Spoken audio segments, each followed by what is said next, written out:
Tikuhiabuchuqahantapi Talaschak'uchk'a Tikuhiabuchuqahantapi Talaschak'uch Tikuhiabuchuqahantapi Talaschak'uchk'a Tikuhiabuchuqahantapi.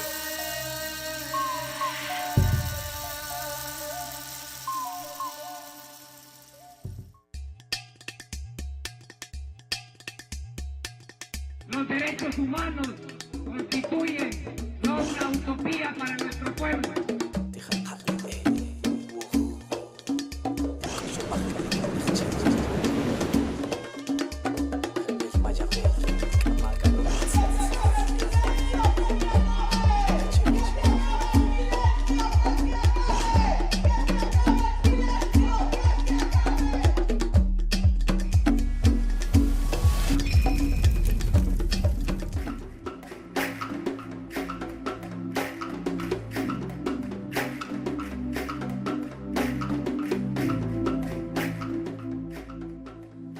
Muy buenas tardes a toda la estimada teleaudiencia de TV Maya. Estamos presentando nuevamente un programa más de Coxijón. Esta tarde tenemos el gusto de compartir este espacio nuevamente con Juan Carlos Us. Él es investigador del Instituto de Estudios Agrarios y Rurales.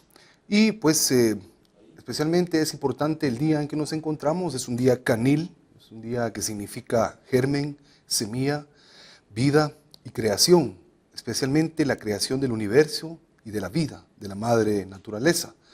Es un día para pedir por la vida y la germinación, para iniciar, reiniciar o reconquistar algo perdido. Realmente es un día importante y igualmente importante es el tema que vamos a estar abordando la tarde de hoy. El tema general es desafíos para el desarrollo rural en Guatemala, un tema pendiente y pues para el efecto vamos a tener el gusto de platicar con Juan Carlos. Vamos a tener el gusto también de presentar una pintura sumamente importante de un artista maya cachiquel que se llama Flavio Musia. Él es originario de Patzún, Chimaltenango, y la pintura que tenemos al fondo se llama La Danza del Venado. Esta pintura pues refleja el colorido, la tradición y la calidad artística del artista Flavio, quien nos compartió algunas de sus pinturas para tenerlas de fondo en el marco de la charla que vamos a tener hoy en nuestro programa Coxijón, abordando el tema desafíos para el desarrollo rural en Guatemala. Pues el desarrollo rural es un tema que implica una serie de desafíos para el país y pues uno de los, creo, de los principales grandes desafíos es el tema de la tierra, ¿verdad? El tema de la tierra es un asunto histórico y estructural que hunde sus raíces prácticamente en la colonia, ¿verdad? Mediante la implementación de una serie de dispositivos y de mecanismos que algunos autores, como el ya recordado y muy querido Severo Martínez Peláez, identificaba algunos de los principios que regían el despojo originario de este recurso tan importante para el pueblo guatemalteco como es la tierra. Y de estos, pues, Severo Martínez Peláez nos planteaba algunos principios de acceso o negación al uso de la tierra, entre los cuales podríamos mencionar el principio del señorío, en donde se consideraba que todas las tierras eran propiedad del rey de España, increíble, ¿verdad? Luego se fueron implementando toda una serie de mecanismos, dentro de los cuales podemos recordar todavía el de la tierra como aliciente, que era, digamos, un mecanismo que había para que la gente que dispusiera migrar hacia las tierras recientemente conquistadas tuvieran ese aliciente de la tierra, mecanismos de negación de acceso a mestizos, y uno que es muy importante también por la vigencia que tiene es el de las tierras comunitarias.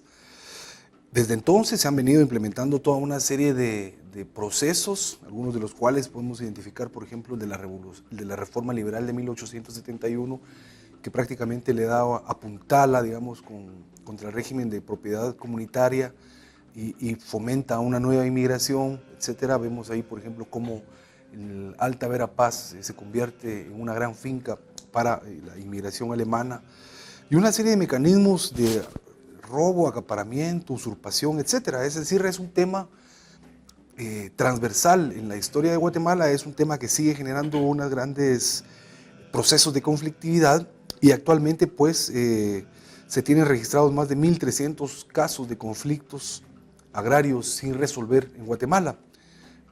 Actualmente también asistimos a un nuevo proceso de acumulación de tierra derivado de los diferentes mecanismos de acaparamiento. Y pues precisamente ahorita vamos a entrar a esa primera pregunta, Juan Carlos. Según los procesos de investigación que usted está implementando, ¿cuáles son, digamos, esas tendencias más destacadas en cuanto a la tenencia y propiedad de la tierra en Guatemala? Bueno, buenos días a la teleaudiencia de TV Maya y del programa Costejón. A usted, Álvaro, es un gusto estar nuevamente con usted conversando sobre un tema puntual, medular, para las y los guatemaltecos, para las y los campesinos del área rural. Vea, cuando usted hablaba y hacía este pequeño recorrido histórico, muy importante para poder entender los procesos y la configuración actual del uso de la tenencia y la propiedad de la tierra en este país, también no debería sorprendernos a nosotros y debería de también causar indignación que el marco legal de un país sirva y se preste para continuar con ese despojo, ¿ya? Nosotros presenciamos últimamente y estamos presenciando un debate fuerte sobre una ley que desde mi punto de vista va a aportar mínimamente a subsanar toda esta estructural e injusta desigualdad que existe en este país, pero que, como eran las bulas papales en la época que usted mencionaba, así los decretos, los códigos, las leyes sirven para seguir apuntalando este proceso. Respecto a su pregunta, vea, para hacer el análisis sobre tendencias, podríamos ubicar 3 actores claves, digamos, en lo que respecta al tema tierra, al tema agrario, al tema agrícola. Y podríamos empezar hablando del Estado. Ya le decía yo, a través del sistema jurídico, el Estado guatemalteco, a través de sus instituciones, a través de programas, proyectos, facilita. Hoy día nosotros estamos presenciando un proceso de despojo que continúa. Existen autores como pues usted ya mencionaba Severo, pero más contemporáneos como Ricardo Falla, que nos hablan de un genocidio de baja intensidad, ¿ya? Que este Estado aún propicia. Cuando se despoja de sus tierras a campesinos, a indígenas, cuando vemos una normativa jurídica que desconoce precisamente esta figura de propiedad colectiva, propiedad comunitaria de la tierra, cuando vemos que favorece gran capital y se olvidan que ahí existen seres humanos, estamos presenciando un proceso de genocidio, de despojo, que al final va a redundar en que la gente pierda, digamos, lo único que tiene y lo único que les da para poder subsistir. Vemos a un Estado entonces opuesto a los intereses y, digamos, de espaldas hacia su fin supremo, que tiene que ser la búsqueda del bien común de las y los guatemaltecos. Y hay algunas regiones, especialmente Alta Verapaz y en la costa sur, donde efectivamente se registran nuevas tendencias en el acaparamiento de la tierra. ¿Qué factores explican esto, Juan Carlos? Mire, recientemente existe una demanda global, el modelo económico global requiere de la producción de muchas fuentes de energía. Nosotros presenciamos recientemente, digamos, ver cómo grandes cantidades de tierra, primero un proceso de acumulación, pero grandes cantidades de tierra destinadas a la producción en el caso de la caña, para producir hidrocarburos, ¿no? Estamos presenciando eso, estamos viendo, digamos, en el área de Alta Verapaz, un proceso intenso de reconcentración de tierras por parte del sector tradicional agroexportador de este país. Se destinan estas superficies a la producción, al cultivo de la palma africana, que sirve para muchos, a la industria de la producción alimenticia y energética también. Este es otro actor clave. Cuando yo le mencionaba al Estado, el Estado se convierte en un operador de estos sectores poderosos económicos. Y más que hablar, digamos, de índices de concentración, que en este país y en esta parte del mundo es alarmante, pensar un poco en las repercusiones que eso tiene para los campesinos, para los guatemaltecos. En Alta Verapaz es dramático cómo grandes superficies de tierra han sido destinadas para eso y redunda en el despojo, en el sometimiento y en el proceso de utilización, de instrumentalización como un medio de producción, como fuerza productiva de indígenas y campesinos, pagándoles salarios miserables y sometiéndolas a jornadas extenuantes de trabajo. Es decir, que hay un contraste marcado entre un modelo que privilegia la agroexportación y un modelo que también privilegia el tema de la agricultura familiar campesina, que es un tema clave porque garantiza también el suministro de los alimentos de todos los sectores de la población guatemalteca, especialmente urbana. Vamos a hacer nuestro primer corte, vamos a volver dentro de unos minutos, siempre abordando este tema en su programa Cotzijón.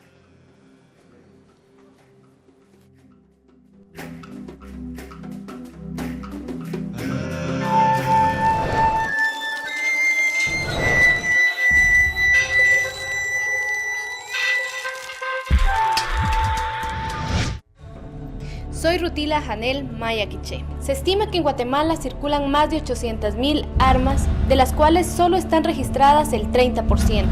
En el mundo, cada año se fabrican de 10 a 14,000 millones de balas. Seguiremos indiferentes frente al dolor y la muerte. Un arma es ofensiva, hay que controlarla, que no te controlen ellas a ti. Contra la violencia, yo no uso armas.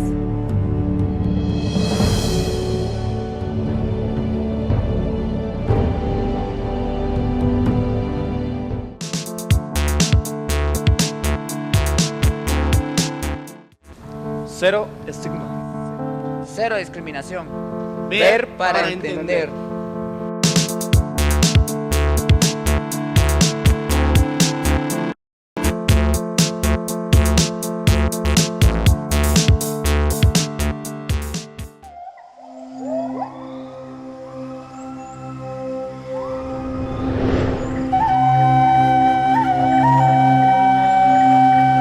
Aquejo yol mayas junto banil oya makiak on kekimchman.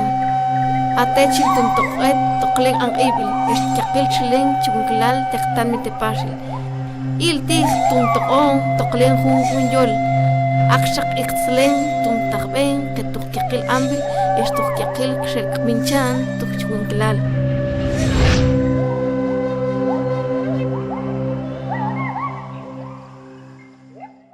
Haz un clic por la vida. Usa el cinturón de seguridad.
Estamos de vuelta en su programa Cotzijón y en esta ocasión estamos conversando sobre los desafíos para el desarrollo rural en Guatemala, un tema fundamental.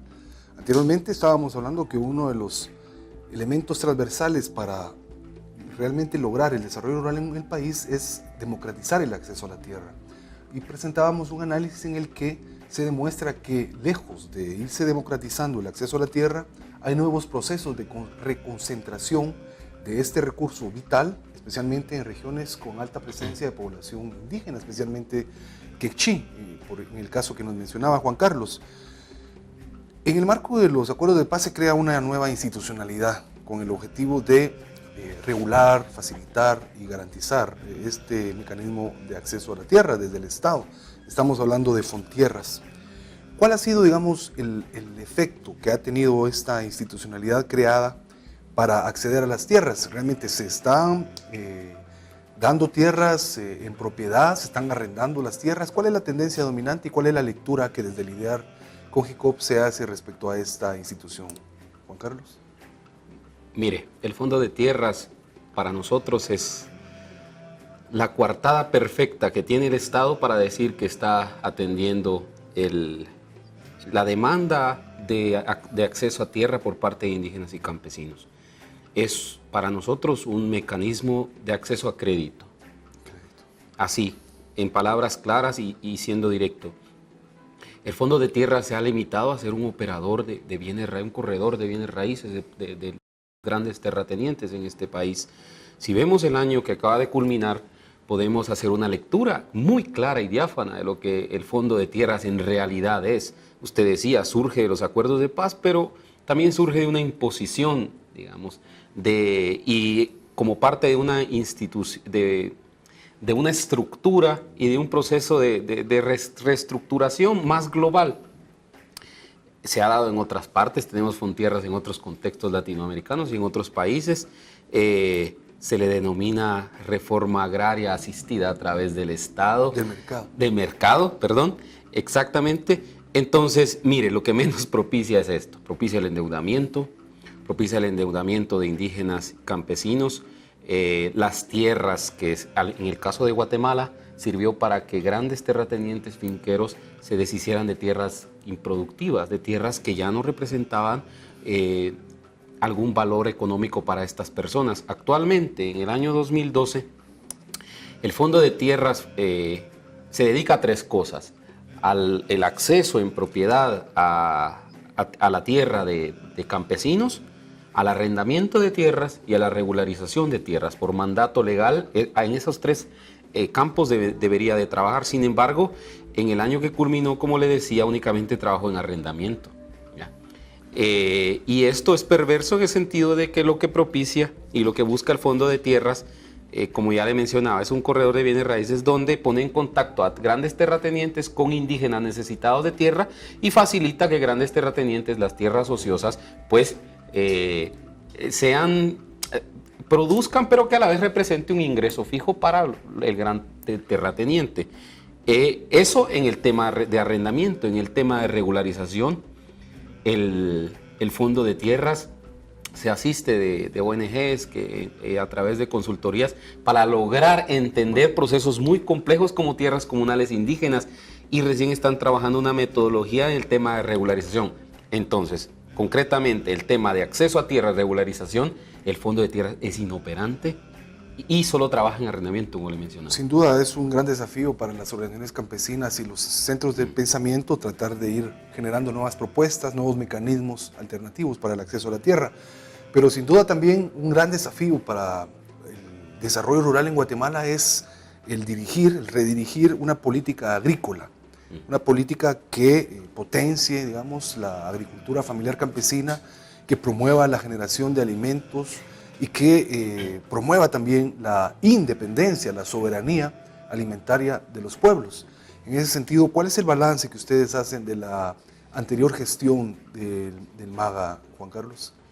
Mire, el MAGA, siempre siguiendo esta tendencia de ser claros, al referirnos a estas instituciones del gobierno que supuestamente deberían de trabajar en lo que usted mencionaba, en impulsar, en trabajar en la seguridad alimentaria, en la soberanía alimentaria, en el tema de lo agrícola, de lo agrario, ¿no? El Ministerio de Agricultura, por cuestiones históricas, se ha convertido, digamos, y digámoslo así en palabras claras, en la tienda del sector agroexportador de este país. Nosotros no vemos una política como tal destinada al fomento y al trabajo del tema agropecuario en este país. Cuando nosotros hacemos un sondeo muy breve y las políticas que ha impulsado este gobierno, ¿qué encontramos? Hambre cero, el programa de fertilizantes, la ventana de los 1000 días. O sea, vemos ahí solo aspectos asistencialistas, no vemos ningún proyecto. Por eso, al momento de hacer un análisis del trabajo del gobierno y de este compromiso que aparentemente ha asumido con el movimiento campesino de impulsar el desarrollo rural, mire, cuando no existe voluntad política se crean leyes para forzar a que se trabaje en un campo determinado. Si el gobierno tuviera voluntad, hubiera demostrado con hechos concretos que quiere trabajar en impulsar lo que ya mencionábamos, en trabajar en el desarrollo del campo. Pero haciendo ese breve sondeo, ubicamos solo programas asistencialistas, ningún programa que trabaje con seriedad y vaya destinado a atacar realmente los problemas de estructura que afectan y que bloquean toda la serie de nudos y candados que tiene el desarrollo en este país, pese a que el gobierno lo reconoció el año pasado. Sí, porque el tema de la distribución de los fertilizantes se viene impulsando desde hace 2-3 gobiernos anteriores, específicamente desde el año 2001. Y se llevan más de 11 años de estar distribuyendo miles de sacos de fertilizante químico, que es otra característica que este programa tiene, y los porcentajes de nutrición siguen siendo los mismos, incluso se han incrementado según las encuestas recientes de la FAO, de UNICEF y de todos estos organismos internacionales que están actualizándose en ese sentido. Entonces, definitivamente la gestión del ministro anterior pues solamente tuvo una temporalidad de 1 año y actualmente nos encontramos con la novedad de que tenemos un nuevo ministro de Agricultura, un personaje que de alguna manera ha estado ligado al movimiento campesino, a sociedad civil, a sectores sociales que han incluso trabajado en la propuesta del desarrollo rural integral. ¿Qué perspectivas tiene él en cuanto a cambiar ese horizonte que acabamos de describir ahorita? Sobre todo porque él en una entrevista en el periódico comentaba que el camino para la aprobación de la ley de la iniciativa 4084 era oscuro y que aunque no se tuviera ley, entonces él dentro de su gestión iba a apoyar programas que vayan dirigidos hacia la agricultura familiar campesina. ¿Cuál es la perspectiva que ustedes ven ante este cambio de autoridades en el MAGA? Yo quisiera creer en las palabras y dar el beneficio de la duda, porque recién se dio este cambio del ingeniero Medina a Elmer López. Mire, es muy difícil cuando vemos, yo personalmente la lectura que hago es que ahí en el Ministerio de Agricultura ya se ha enquistado, digamos, es tan claro el trabajo sistemático que hace en favor del sector agroexportador que es muy difícil que el ministro pueda trabajar en cambios profundos, principalmente cuando vemos que los 4 viceministros siguen siendo los mismos, ¿entiende? Yo entiendo y reconozco la capacidad técnica, el compromiso social de Elmer, como también lo tuvo el comisionado para asuntos agrarios, también Adrián Zapata. Sin embargo, como le digo, cuando una estructura ya está montada y una lógica opera en las instituciones, y principalmente la lógica del Ministerio de Agricultura es favorecer todo lo que tenga que ver con aspectos de agronegocios, el tema de exportación, cadenas productivas, veo muy difícil. A mí, yo quisiera creer en las palabras de Elmer, porque yo se lo decía anteriormente. Existe ley cuando no existe voluntad política, ley para forzar a que se trabaje en pro de algo.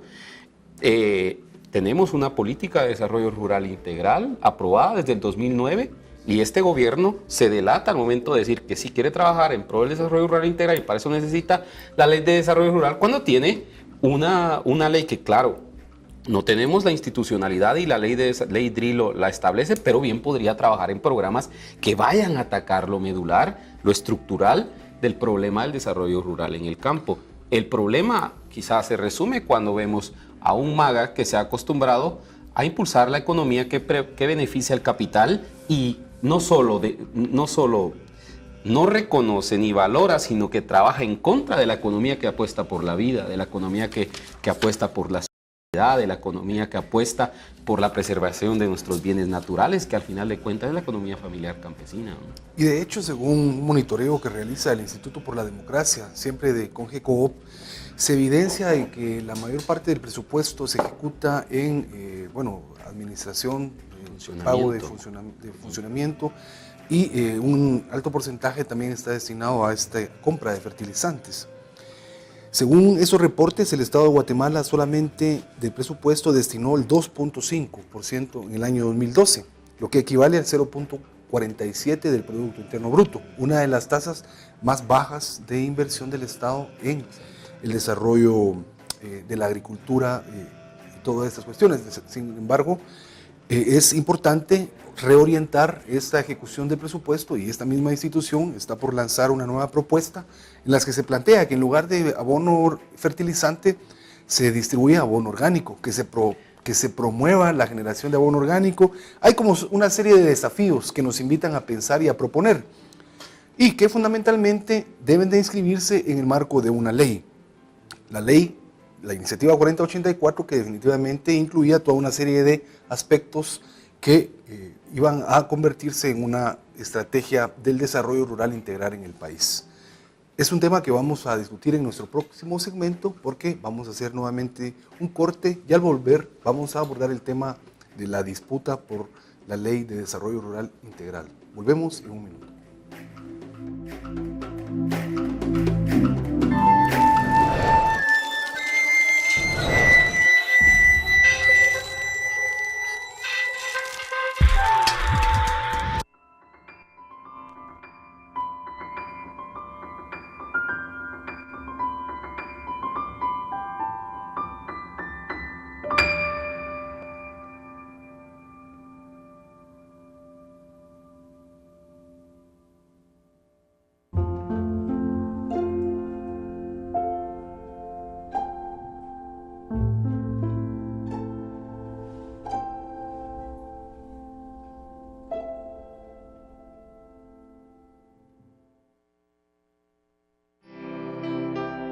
Risikin wachwuj kusol richakunik, ritzimanik kusol ucho abal ri ubanik chak.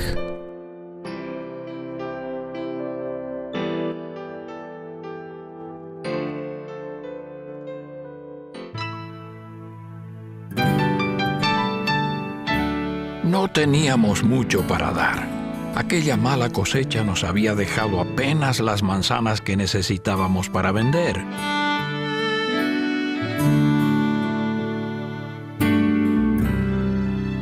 Entonces llegaron unas personas a quienes el precio les parecía muy caro. A mí me molestó, pero no a mi padre. Él dejó que ellos pusieran el precio. Pero mi padre hizo algo más. Me pidió que les diera otro canasto de manzanas. Más tarde me enteré de que era una familia pobre. No hay otro don mejor que el de dar, según lo que creas, así será. El interés por los demás. Dé el ejemplo. Un mensaje de la Fundación para una Vida Mejor. Hoy las mujeres estamos en TV Maya. Un espacio para hablar de nuestras cosas, Nuestras esperanzas, nuestras propuestas y en nuestros propios idiomas y cosmovisión. Un espacio que nos ayuda a superar todo lo que nos afecta negativamente. Este es nuestro canal. ¡Viva la mujer!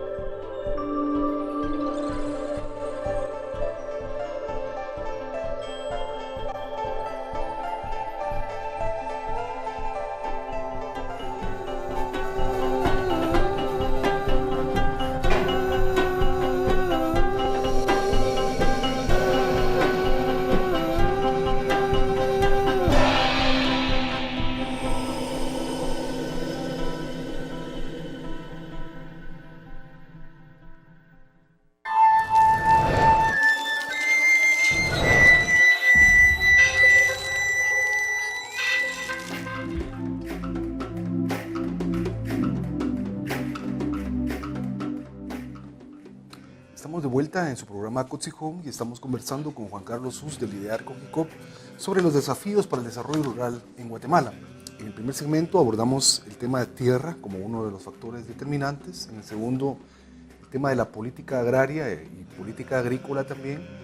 Y cerramos y nos quedamos como discutiendo un poco acerca de cómo entonces impulsar, buscar ese horizonte de posibilidades para que el desarrollo rural integral se empiece a fomentar, especialmente apoyando el modelo que le apuesta a la vida, como decía Juan Carlos anteriormente, el modelo de la agricultura familiar campesina, que es responsable del 70% de la producción alimentaria que se tiene en el país.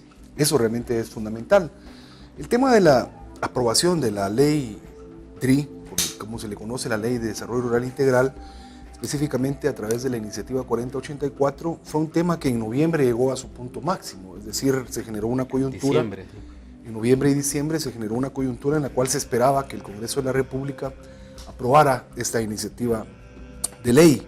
Sin embargo, vimos cómo diferentes sectores se manifestaron en contra en relación a la aprobación de esta, sobre todo porque se creía, de los que se oponían, de que esto era como volver a la reforma agraria, que era algo que atentaba contra el régimen de propiedad y una serie de justificaciones más que nos parecieron absurdas.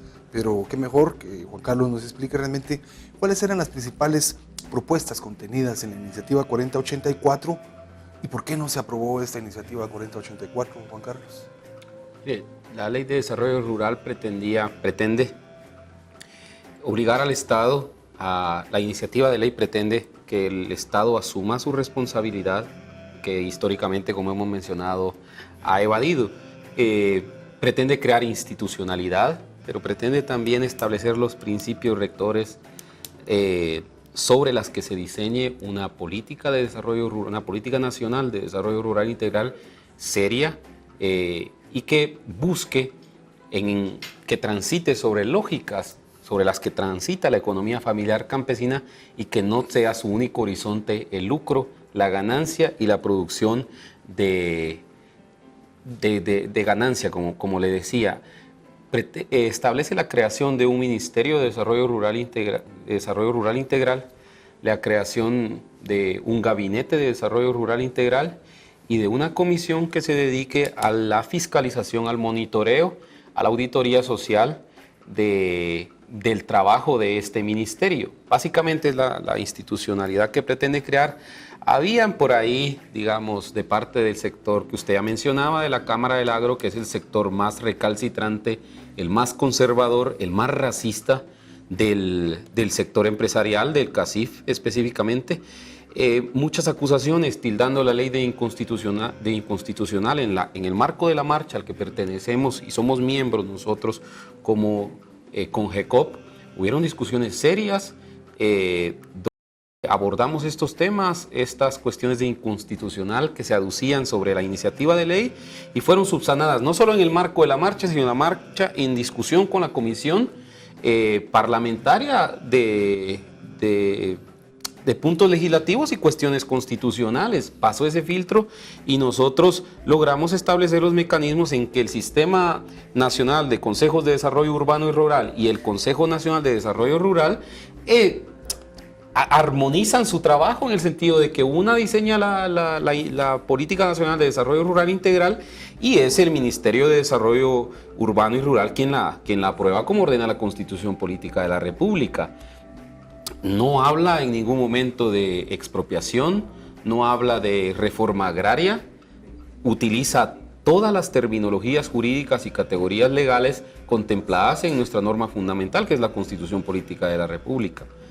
Referente a por qué recibió tanto rechazo esta iniciativa, en todo el año pasado fue la Marcha Indígena Campesina y Popular la que puso de nuevo en agenda en el mes de marzo la necesidad de aprobación, entre otras demandas, la aprobación de una ley que viabilice y que obliga al Estado a trabajar en el desarrollo rural, y la iniciativa 4084 desde el punto de vista de las organizaciones campesinas cumple con ese objetivo. Desde ahí empezó toda una pugna, una lucha, como usted decía, principalmente entre el sector campesino que la impulsa y, como le decía, el sector, no el sector empresarial como un todo, sino que la Cámara del Agro y alguna otra cámara que se le ha unido. La Cámara del Agro, ya le decía yo, es la cámara más conservadora. Si el sector empresarial es conservador, esta es ultra conservadora, y una cámara del agro que se ha caracterizado por un profundo racismo y desprecio hacia las y los guatemaltecos. Paradójico, porque han sido estos, sobre la explotación de estos indígenas campesinos pobres que se cimienta su fortuna. Mire, aquí el Congreso jugó un papel importante, y yo creo que el principal causante de la no aprobación de esta ley es el Congreso, porque no defendió la independencia de un poder del Estado como es el Congreso. Debería de haber reaccionado a la presión de esta Cámara Empresarial. Es decir, es un sector que de alguna manera ha querido obviar el debate, que ha actuado de una manera irresponsable al no participar activamente y responsablemente respecto a los intereses de la mayoría guatemalteca, que estoy seguro iban a ser beneficiados con la aprobación de esta iniciativa 4084. Realmente las reacciones de los diferentes sectores han tomado una serie de medios, ¿verdad? De la televisión, de la radio, de la prensa escrita y de las tecnologías de información, es decir, a través del Internet. Recientemente, en enero, en la segunda semana de enero, se publica una campaña específicamente en unos fascículos que fueron distribuidos en los medios escritos en Guatemala, que se llama Chapines Unidos por Guate. Y en este documento se hace una serie de señalamientos en contra de las organizaciones campesinas y sociales que apoyan el desarrollo rural integral. Es decir, en noviembre, diciembre se discute eso en el Congreso, en enero, las primeras semanas de enero nuevamente se relanza este asunto. Posteriormente, como contraste a esto, la Conferencia Episcopal de Guatemala lanza un comunicado en el cual pide al Estado de Guatemala la aprobación de esta iniciativa 4084. ¿Cuál es la lectura que usted da, digamos, de estos diferentes sectores en relación al debate? Si el debate continúa o es un debate que ya está agotado, Juan Carlos. Mire, yo le decía al inicio de nuestra conversación que el Estado de Guatemala juega un papel neutral, juega un papel pro algo y pro sectores, y en este caso vemos claro a favor de quién se posiciona el Estado de Guatemala y principalmente este gobierno. Hay toda una estrategia de criminalización de las luchas del sector campesino. Estas cámaras empresariales, claro, es indudable el poder económico que tienen, y por tanto ellos tienen una poderosa influencia sobre los medios de comunicación, masivos. Pueden ejercer presión sobre el Estado también. Y de ahí vemos que las luchas de indígenas y campesinos son judicializadas. Estamos presenciando una ofensiva tremenda contra los compañeros de San Juan Zacatepeques en los últimos días. Entonces, como parte de un proceso de criminalización, entran varios actores. Los aparatos del Estado se han activado en tribunales de justicia, jueces, fiscales, lo vimos en Varillas, lo hemos visto en La Puya, lo presenciamos ahora en San Juan Zacatepeques. Los medios de comunicación, mire, no solo juegan un papel en el sentido de desinformar, sino que también invisibilizan las demandas del sector campesino y priorizan las demandas de estos sectores, ¿no? Los medios de comunicación tampoco son neutrales, responden a influencias y a sus patrones al final de cuentas. Estos Chapines Unidos por Guatemala es muy claro. Si usted ve sus sitios en internet, si usted ve la campaña, el lenguaje que utilizan, los argumentos que utilizan, usted ya sabe por dónde viene el ataque y quién es el financista. Ya hablábamos nosotros sobre cuánto cuesta, digamos, sacar una separata, a la que usted hacía referencia, en dos medios de comunicación masivos. Eso se requiere de tener mucho poder económico, y el lenguaje que utilizan, los argumentos y la gente que han utilizado, como Preti, como Trujillo, como la periodista Jereda, ahí usted ya puede hacer una lectura de por dónde viene el ataque.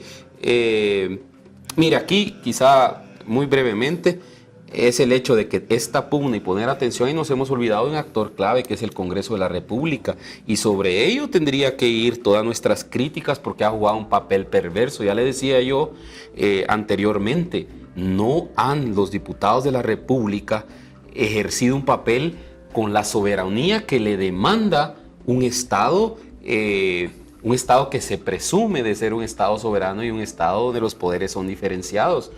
Llegan las cámaras empresariales, inmediatamente los diputados reaccionan como que llegara el patrón a su casa. ¿Ya?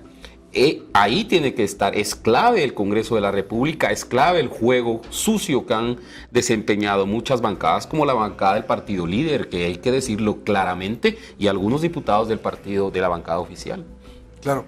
Realmente es un tema preocupante el hecho de que diferentes sectores de un mismo país vean como desestabilizadores, como propiciadores de la conflictividad social a los diferentes actores sociales, al movimiento campesino específicamente, al liderazgo campesino. El ataque que sufrió recientemente el compañero Daniel Pascual en San Juan Zacatepeques, los señalamientos que se hacen en contra del Comité de Unidad Campesina y el considerar incluso a institutos como CONGECOP como propiciadores de la desestabilización, de la conflictividad, me parece sumamente irresponsable, pero es parte, digamos, del contexto en el que se desarrollan las luchas, en el que se inscribe el camino y las dificultades que experimentan los diferentes sectores sociales que luchan por una vida mejor, por un mejor futuro, por un mejor horizonte de posibilidades.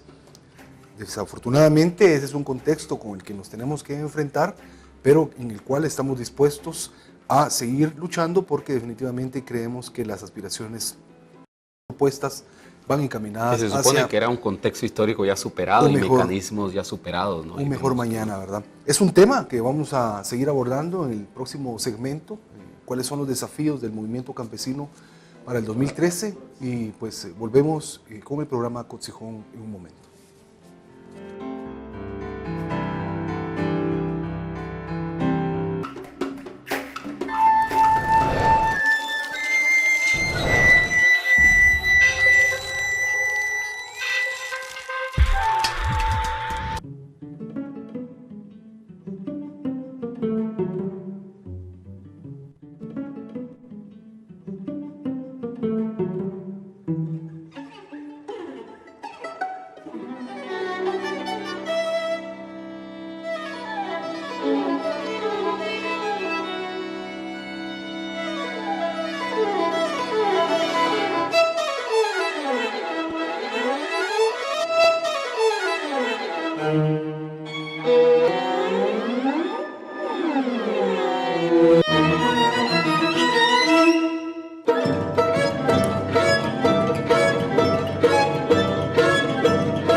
La región completa se encuentra en movimiento.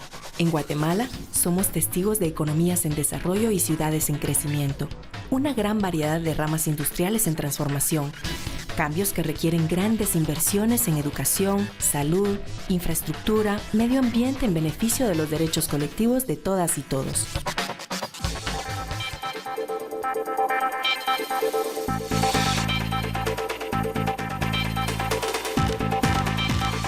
Bienvenidas y bienvenidos al mundo que abre escenarios para la expresión. TV Maya comparte grandes ideas, diversidad de voces, rostros y puntos de vista en un mismo lugar. Es el medio para fortalecer a Guatemala. La esperanza de hacer un mundo distinto, un mundo mejor, está en el aire. Puedes tocarlo con tus propias manos, puedes sentirlo en tu corazón. Es la fuerza que mueve todas tus acciones.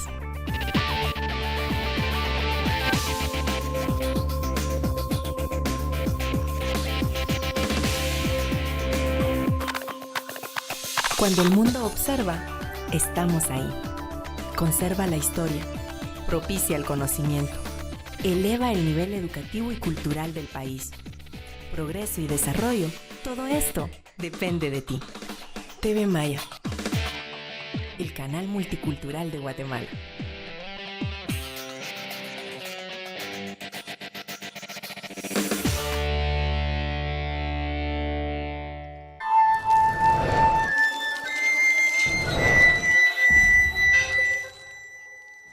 Estamos de nuevo en el último segmento del programa Coxijón, en el cual estamos hablando con Juan Carlos Sus del Instituto de Estudios Agrarios y Rurales, CONGECOOP, los grandes desafíos para el desarrollo rural integral en Guatemala.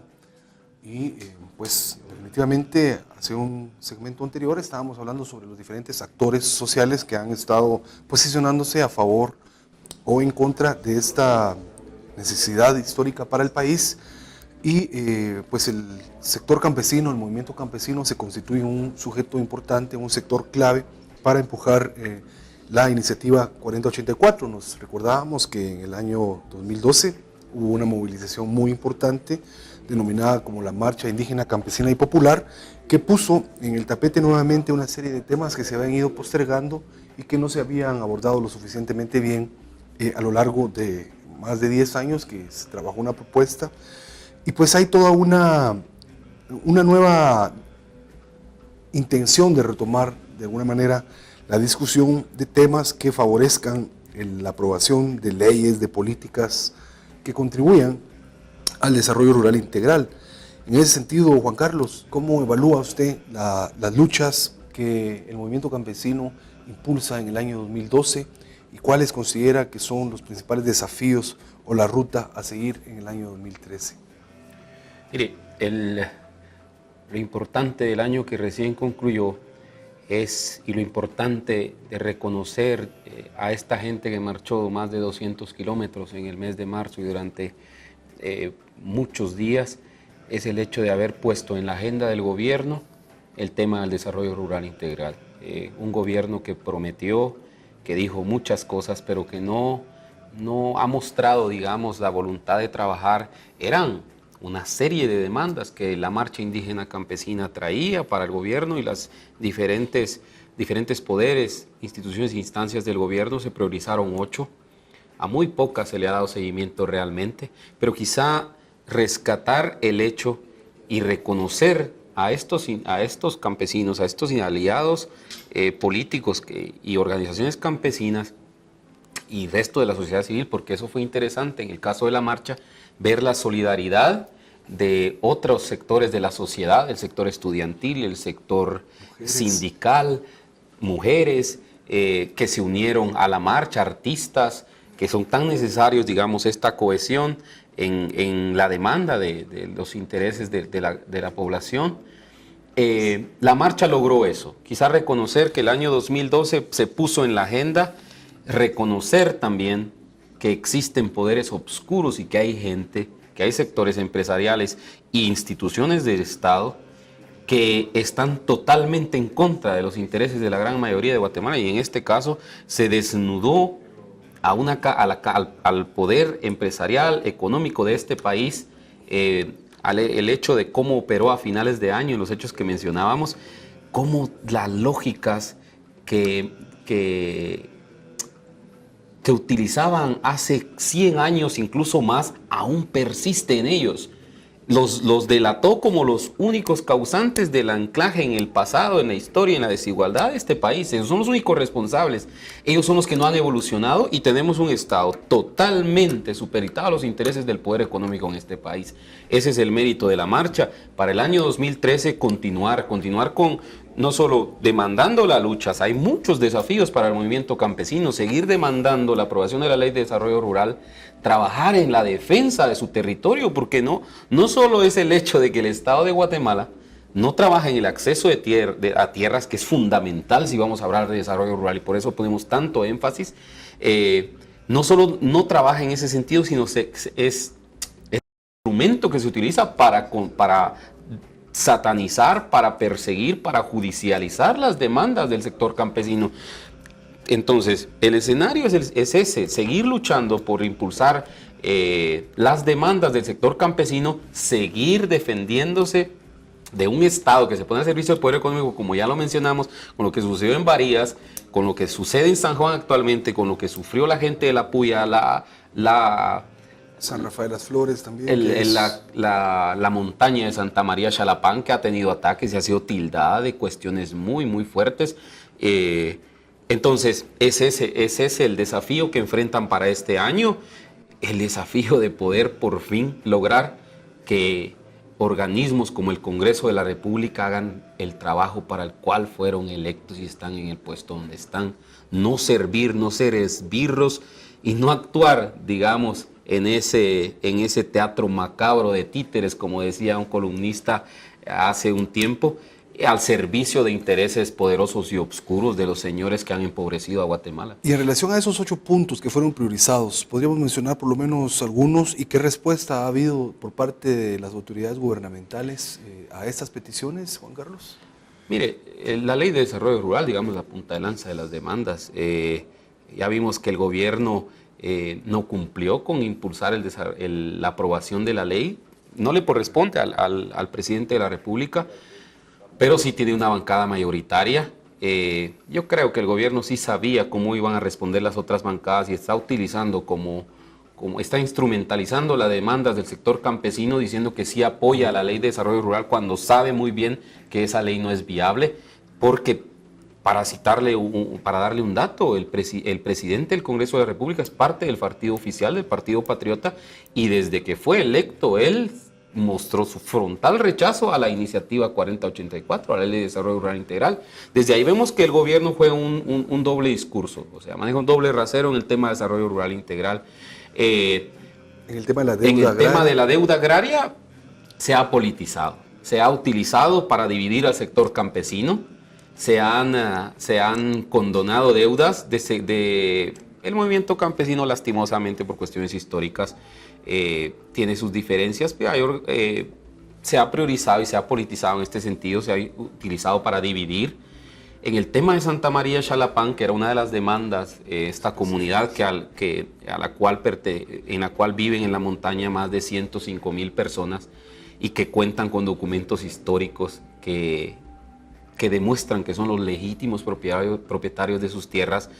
Es un proceso muy lento en el que se ha implicado la Secretaría de Asuntos Agrarios, la Comisión de la Gente del Diálogo Permanente, el Registro Integrado Catastral, pero que han hecho un trabajo que al final lo han encauzado por la vía de lo legal, lo registral, y al final va a ser un informe más de estos que ya se han emitido sobre el caso de Santa María.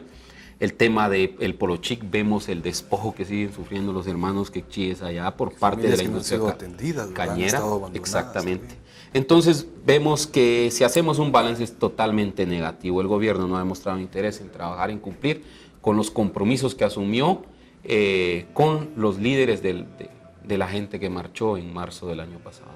Es decir, hay todavía mucho trabajo por hacer, hay muchas otras acciones que se tienen perfiladas, siempre en el marco de la ley, porque es algo que también ha sido severamente atacado por diferentes sectores, ¿verdad? Pero hemos demostrado cómo las organizaciones campesinas, el movimiento campesino en general, lanza sus propuestas, hace sus reivindicaciones en el marco de la ley, y entonces ahí no hay pretexto para considerar que son terroristas, como se le ha tachado, para considerar que son desestabilizadores del régimen y que son también que contribuyen a la ingobernabilidad y a la conflictividad social. ¿Cuáles son las palabras que usted podría darnos para ir cerrando el programa en relación a este tema que usted mencionó, la criminalización del movimiento campesino? Mire, quizá mi saludo solidario a los compañeros y compañeras que luchan por en la búsqueda del cumplimiento de sus demandas, de sus derechos, pero principalmente yo le hablaba del tema de San Juan Zacatepeques, la ofensiva que ha habido por parte de la empresa cementera, de las autoridades municipales que se han puesto al servicio de uno que otro poblador de San Juan. Mi solidaridad también desde acá al compañero Daniel Pascual por los ataques que ha sufrido, no solo físicos, sino que él ejemplifica el hecho de lo que mencionábamos, utilizar los mecanismos, los aparatos de gobierno para la represión, para la criminalización y la judicialización. Él sufrió un ataque recientemente y ha tenido una serie de ataques a través de los medios masivos de comunicación. Entonces mi solidaridad con el Comité de Unidad Campesina y con los compañeros de los otros pueblos que también han sufrido estos ataques por parte de los aparatos de gobierno. Claro, definitivamente es un asunto sumamente importante en el cual pues vemos cómo hay toda una serie de desafíos pendientes de resolver en el marco de la búsqueda y consecución del desarrollo rural integral en Guatemala. Especialmente importante es el priorizar mecanismos de acceso a la tierra que superen la institucionalidad creada en el marco de la reforma agraria asistida por el mercado. Es fundamental pensar, imaginar nuevas propuestas ahí, que ustedes creo están realizando investigaciones al respecto en el IDEAR con GECOP para plantear nuevos mecanismos y para reivindicar también otros mecanismos de acceso a la tierra, que no solamente se dan a través de la intervención del Estado, sino también a través de las propias estrategias de sobrevivencia de las poblaciones campesinas, ¿verdad?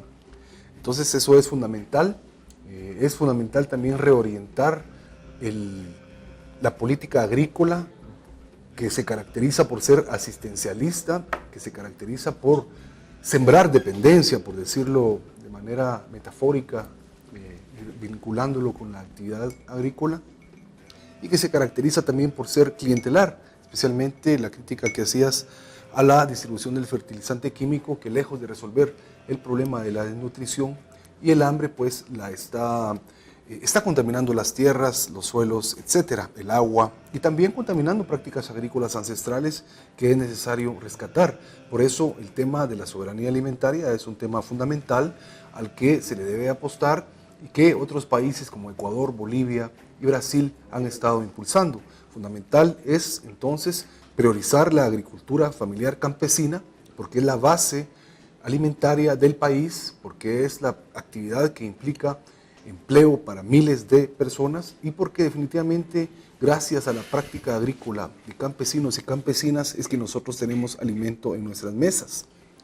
Otro tema que creo yo fue muy bien abordado es relativo a la disputa por la aprobación de la iniciativa 4084 que buscaba fomentar, promover y generar las bases para el desarrollo rural integral.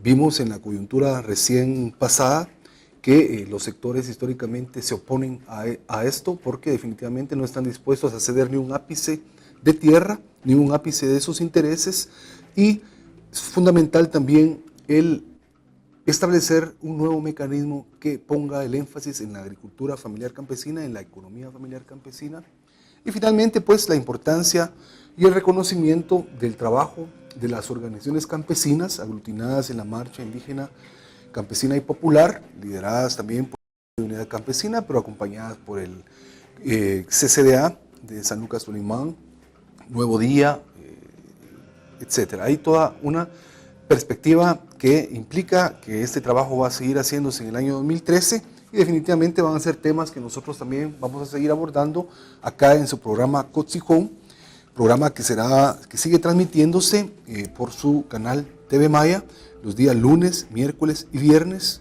en diferentes horarios. Un programa de donde ustedes pueden también acceder a través de la página web www.tvmaya.org.gt y un programa que definitivamente se constituye en una ventana alternativa para analizar diferentes temáticas importantes para la sociedad guatemalteca. Mi nombre, Álvaro Caballeros, también soy investigador del Instituto de Estudios Agrarios y Rurales de CONGECOP y les agradecemos mucho la atención a este programa. Les deseamos muy buena tarde y seguimos viéndonos acá en TV Maya y su programa Cotzijón. Muchas gracias por su atención.